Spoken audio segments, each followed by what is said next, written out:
আসসালামু আলাইকুম ভিউয়ার্স। কবুতরের মল্টিং এর একটা সময় চলে এসছে। তো ফোর্স মল্টিং করানো হচ্ছে, ন্যাচারাল মল্টিং করানোটা আমি ভালো মনে করি। ইনফ্যাক্ট আসলে আমরা খাঁচায় রেখে কবুতর পালন করি দেখে যে ন্যাচারাল যে বিষয়টা, এটার উপর একটা ইম্প্যাক্ট পড়ে।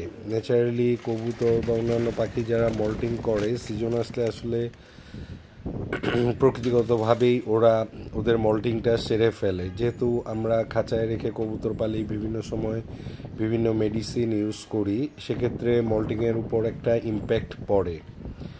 আর সব কবুতর একসাথে মল্টিং না হলেও খাঁচা ক্লিন করা থেকে শুরু করে আরও নানা রকম বিড়ম্বনা তৈরি হয়। আর যারা রেস করেন তাদের জন্য তো এটা অত্যন্ত গুরুত্বপূর্ণ হয়ে দাঁড়ায়। তো যাই হোক, আজকে ঈদের ছুটির দিন, তো একদম সময় মতোই সকালবেলায় বৃষ্টির একটা ভাব দেখলাম। যদিও খুব একটা বেশি বৃষ্টি হয় নাই, তারপরেও আজকে নরমাদিগুলো সবগুলোকে আমি ছেড়ে দিয়েছি বৃষ্টিতে ভিজার জন্য। যেটা সমস্যা হয়েছে, অল্প একটু বৃষ্টি হয়ে থেমে গিয়েছে, বলা চলে যে আসলে কবুতরগুলো পুরোটাও ভিজেনি। তারপরে আমি ছেড়ে খাঁচা বন্ধ করে রেখেছি কবুতরগুলো যাতে ভিজতে পারে।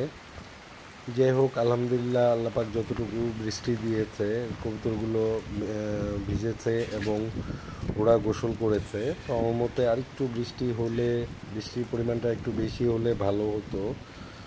তো দেখা যাক যে সব কিছু মিলিয়ে আজকে আমি কবুতরগুলোকে বৃষ্টিতে ভিজালাম।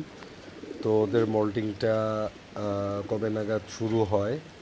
আমার খাঁচায় তেমন একটা খুব একটা পশম এখন দেখা যাচ্ছে না, তবে দুই একটা কবুতর আমি ধরে দেখলাম যে ওদের বডিতে মল্টিং হালকা পাতলা শুরু হয়েছে। তো ইনশাল্লাহ আশা করছি কিছুদিনের মধ্যেই মল্টিংটা শুরু হয়ে যাবে এবং কবুতরগুলো ভালোভাবে মল্টিং করতে পারবে। তো ধন্যবাদ যারা কষ্ট করে ভিডিওটি দেখলেন।